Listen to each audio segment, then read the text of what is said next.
There's a quiet guilt a lot of good parents carry into retirement, and it shapes nearly every dollar they spend without them ever quite saying it out loud. It's the feeling that any money they spend on themselves is somehow being taken from their children. That the trip, the nicer car, the help they could use, all of it is selfish, because that money was supposed to go to the kids someday, so they hold back. They live smaller than they need to. They deny themselves the very things they worked 40 years to afford. And they tell themselves it's love, that they're being responsible, leaving a legacy, doing right by their family. And I want to say gently that the love behind that is real and beautiful. But the plan it produces is often quietly mistaken. Because today, here's the case that sounds, at first, almost backwards, maybe even a little selfish. The case that spending your kid's inheritance wisely and on purpose might be the smartest and even the most loving thing you ever do. This doesn't mean being reckless, and there's an honest other side too. The real situations where leaving an inheritance absolutely is the right call. But by the end, this whole question may look different. Stay with me because the timing of when inheritances actually arrive breaks the entire logic most people are operating on. And there's a reframe at the end that lets you do this without an ounce of guilt. Here's where we're headed. Why the inheritance you're saving up arrives too late to do what you hope. Why the real epidemic among retirees isn't overspending but the opposite. The idea of giving with a warm hand instead of a cold one. And the honest cases where you should hold the line and leave a legacy after all. And to keep this human, we'll follow a couple. We'll call them Don and Carol, both in their early 70s. They've done well. They have enough, and then some. But they pinch every penny, skip the trips, drive the 15-year-old car, and quietly turn down things they'd love to do, all so the number they leave behind for their two kids will be as big as possible. They think they're giving their children a gift. The question is whether they really are. Let's start with the argument that quietly dismantles the whole plan. And it's about timing. Your kids most likely needed money in their 20s, 30s, and 40s. That's the grinding stretch. Buying the first home, paying off the student loans, having the babies, scraping through the lean early career years, paying for daycare that costs more than a mortgage. That's when a little help would have changed everything. That's when money does the most good in a person's life. Now, here's what's actually happening. Because we're all living so much longer, inheritances arrive far later than they used to. A generation ago, the average person inherited around age 41. Today, it's closer to 50. And for a lot of families, the real money doesn't land until the kids are in their late 50s, their 60s, sometimes even their 70s, with the typical inheritance peaking right around age 60. Think about that. The money Don and Carol are so carefully preserving will most likely reach their children when those children are themselves staring down retirement, long, long past the years it would have changed their lives. It shows up when they need it least. There's a saying that captures this perfectly. A dollar given to your child at 30 is worth more than $5 at 50, and maybe $100 at 60. When they're young and struggling, a little goes a tremendous way. When they're 60 and established, even a large sum just gets added to a pile they've already built. And the numbers back the gut feeling here. When people are asked, around 70% say they would rather receive a smaller inheritance, say $250,000, at age 30 than a much larger one, a full million at age 50. They know instinctively that the help matters most when it comes early. So the great irony of Don and Carol's plan is this. By holding the money until they die, they're guaranteeing it arrives at the worst possible time to help. Now the second argument, and the numbers here are genuinely surprising. We spend our whole lives terrified of running out of money. But for an enormous number of retirees, the actual problem is the exact opposite. They spend far too little and die with almost all of it untouched. The numbers are stark. About a third of retirees still have 100% or more of their savings by their mid-80s. They never spent the nest egg down at all. In many cases, it grew. The average retiree withdraws only about 2% of their savings a year, a fraction of what they could safely spend. Study after study finds people passing away with the large majority of their wealth fully intact. And when retirees are asked how they feel about it, around 70% say they wish they had spent more on travel and experiences and family while they were younger and healthier. More than 6 in 10 say they fear running out of money more than they fear death itself. Here's the uncomfortable truth inside those numbers. A lot of what gets called leaving an inheritance isn't really a generous, deliberate plan at all. It's fear wearing the costume of generosity. Don and Carol aren't carefully building a legacy so much as they're too frightened to spend. And it's for the kids is the noble story that makes the fear feel virtuous. And it costs them dearly. A whole chapter of life lived in unnecessary scarcity, the trips not taken, the joys skipped, all to leave behind a pile that, as we just saw, lands too late to matter much. That's not thrift. That's a life left partly unlived. So here's the alternative, and it's the heart of the whole thing. Instead of leaving money in a will, what some people call giving with a cold hand after you're gone, you give it now, while you're alive, with a warm hand. The difference is simple. If Don and Carol help their daughter with the down payment on a house this year, they get to watch your family move in. They get to see the grandkids run through the yard. If they pay for a grandchild's college, they're there for the graduation, knowing they made it possible. If they take the whole family on a trip while everyone's still healthy, they're in the photos. That is a fundamentally different kind of gift than a wire transfer that shows up after the funeral, when they're not there to see any of it. Giving while living lets you be part of the story your money makes possible. You get to witness your own generosity instead of missing it entirely. And here's a practical bonus that makes this even smarter. Giving while you're alive is often more tax-friendly, too. Right now, you can give up to $19,000 per year to each person, each child, each grandchild, with no tax paperwork at all. And a couple can give double that. On top of that, if you pay someone's tuition or medical bills directly, write the check straight to the college or the hospital, that doesn't count against any limit at all. It's completely free of gift tax. So you can quietly fund a grandchild's education or cover a child's medical crisis, help in exactly the moments that matter, and do it tax efficiently, all while you're here to see the relief on their faces. A bequest can never do that. The third argument runs even deeper than dollars. What your family will actually treasure, it turns out, isn't the money at all. It's the memories. And you can only make those while you're alive. There's a powerful idea that the experiences you share with the people you love don't just create a nice afternoon. They pay what one writer beautifully called a memory dividend. The family trip you take together doesn't end when you come home. Your kids and grandkids replay it, retell it, and draw warmth from it for the rest of their lives. And so do you. That's a dividend that keeps paying out for decades. A check after you're gone pays exactly once, and it pays into an account, not a heart. So consider what Don and Carol are really choosing between.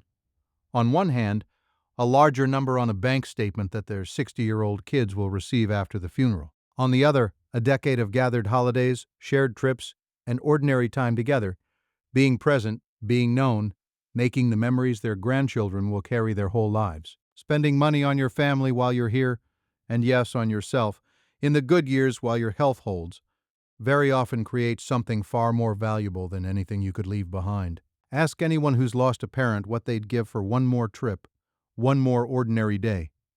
Not one of them says they wish the inheritance had been bigger. Here's a fourth argument that makes a lot of parents deeply uncomfortable, but it deserves an honest hearing. A very large inheritance can actually harm the child who receives it. We don't like to think about it, but it's well documented. A sudden large windfall of money that someone didn't earn can do strange things to a person.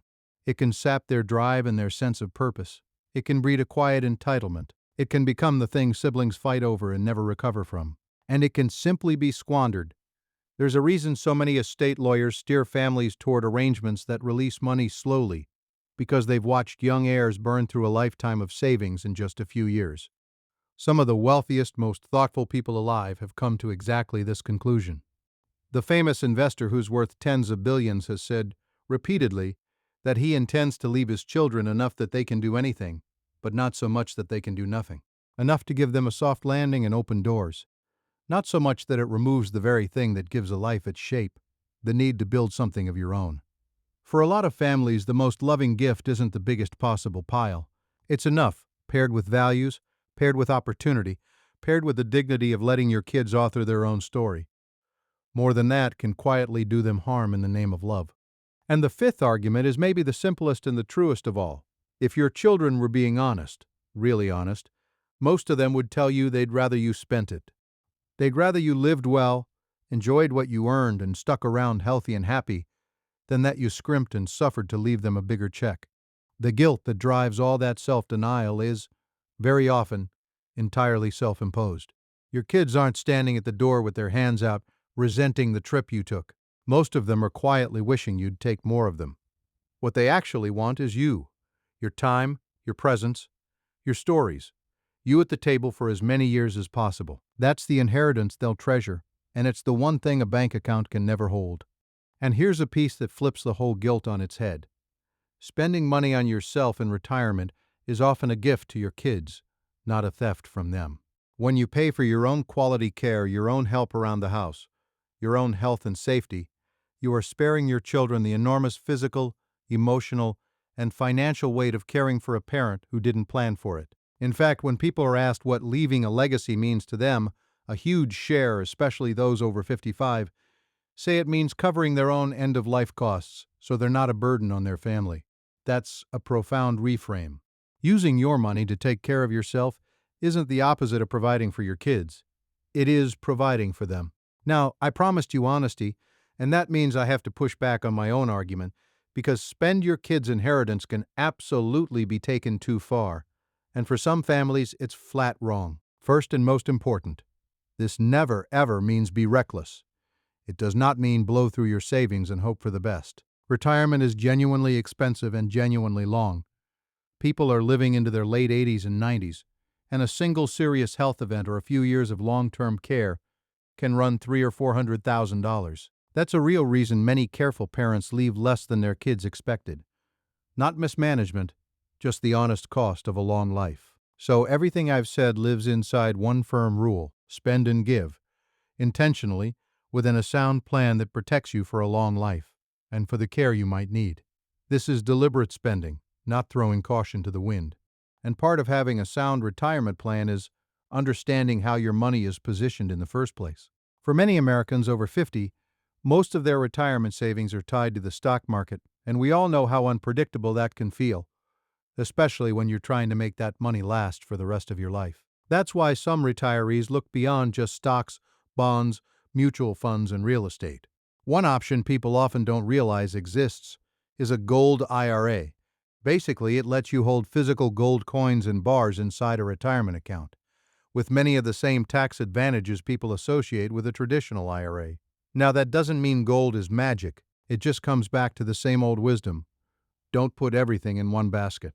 So before you spend more freely, give more generously, or make big retirement decisions, it's a good idea to at least understand how physical gold could fit into your broader retirement plan. If you want to learn more about how a gold IRA works and how to set one up, there's a free Gold IRA information guide from Augusta Precious Metals that breaks it all down. You can grab it using the link in the description below. It's 100% free, so make sure you check it out. Second, if leaving a legacy genuinely matters to you, if it's a real value, not just a fearful default, then that is a beautiful and completely valid choice, and I'd never talk you out of it. Some families are intentionally building wealth across generations. Some have a family farm or business to pass on. For some, it's a deep cultural or faith conviction. That's not the fearful hoarding I've been describing. That's a clear-eyed choice, and it's a good one. Third, some children genuinely need the help. A child with a disability who will need lifelong support, where the right tool is something like a special needs trust. A child facing real hardship through no fault of their own. In those cases, the inheritance isn't a luxury arriving too late. It's a lifeline, and it matters enormously. And honestly, for most people, the wisest answer isn't either extreme. It's not die with the most, and it's not die with zero.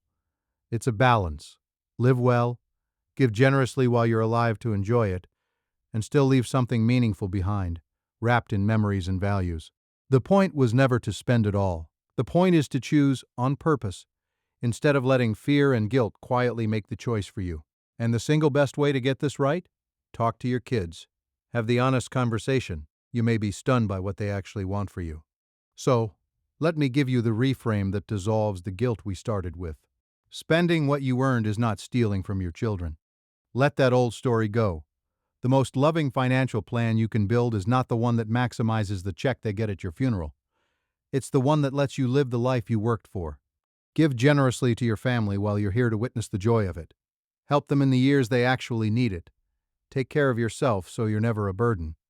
And then leave behind, not the biggest possible number, but the right one, wrapped in a lifetime of shared memories and the values that actually matter. You don't have to choose between loving your kids and living well. That was always a false choice. Done thoughtfully, living well and giving warmly is the better gift. The bigger inheritance was never the more loving option. It just felt like it, because it asked you to suffer, and we've been taught that love and sacrifice are the same thing. They're not. Sometimes love looks like a shared trip, a timely down payment, and a parent who let themselves be happy. Step back, and you can see a whole generation wrestling with this all at once. We're in the middle of the largest transfer of wealth in human history. Tens of trillions of dollars moving from one generation to the next over the coming decades. And most people are navigating it the way Don and Carol are, on autopilot, defaulting to fearful underspending, hoarding a pile to pass down at death, because that's simply what their parents did. But their parents lived in a different world. The old model, scrimp, save, hold it all, leave it at the end, made sense when lives were shorter, when an inheritance reached your kids while they were still young and building. Stretch the human lifespan out by 20 or 30 years as we've done, and that same model quietly breaks. The money arrives too late, the parents suffer needlessly, and the memories that mattered most never get made. The deeper question of this era isn't, how much can I leave them? It's, how do I use what I built to create the most love, the most joy, and the most good for them and for me, while I'm still here to do it? That's the question worth answering on purpose. So, should you spend your kids' inheritance? Only you can answer that. It's your money, your family, your love, and your call. But please, don't let guilt and fear quietly write the plan for you, the way they do for so many good people. Don't spend a whole chapter of your one life in scarcity to leave behind a number that arrives too late and may not even help. Live well. Give with a warm hand. In the years it counts. Take care of yourself so you're never a weight on the people you love. Make the memories while everyone's still here to make them. And leave behind not the most you possibly could, but the right amount, wrapped in a life your children got to share. Because in the end, the smartest, most loving thing you can do with your kids' inheritance might just be to spend it on a life fully lived and a family fully loved, while you're still here to enjoy every bit of it.